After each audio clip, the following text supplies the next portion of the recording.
Welcome to this week's edition of Outdoors Online, a weekly webcast produced by the North Dakota Game and Fish Department. I'm your host, Tom Jensen.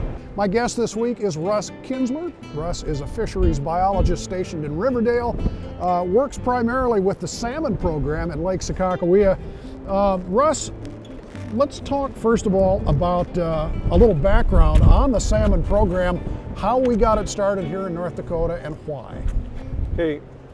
Salmon were originally stocked in the early 70s. They started out with coho salmon, which is a silver salmon. And then in 1976, they went to Chinook salmon, which is the king salmon. And basically since the early 80s, it has been strictly the Chinook salmon that have been stocked in the lake. They did it because Lake Sakakawea is a fairly deep lake and it has cold water in it. And there isn't a lot of fish that utilize that cold water, so to take advantage of that cold water, they started stocking the salmon to just utilize that space and provide an additional fishing, something to fish for the fishermen. Sure.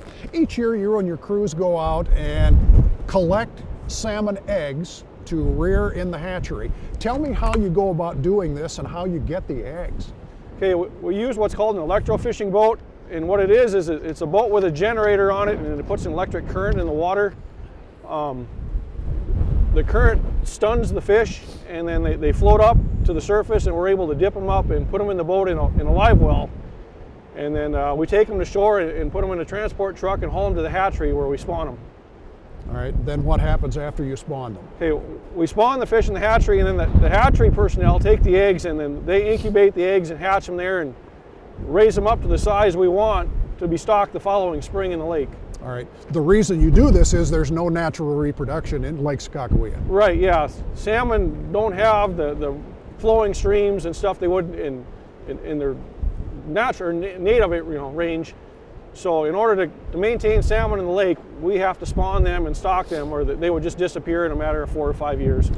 Your salmon spawning effort is complete for the year. The results weren't exactly what you were expecting.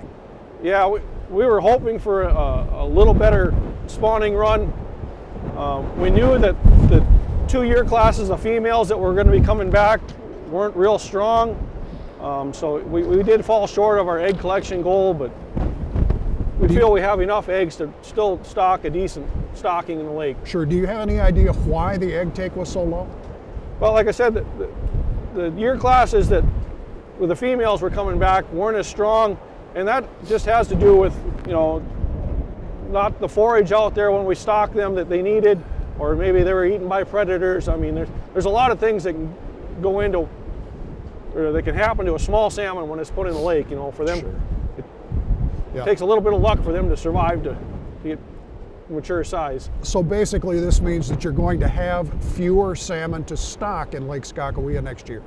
Yeah, we are. With the eggs that we got, we're going to stock considerably less than we stocked last year, but it should be just a little bit less than what we have been doing the last 4 or 5 years prior to that.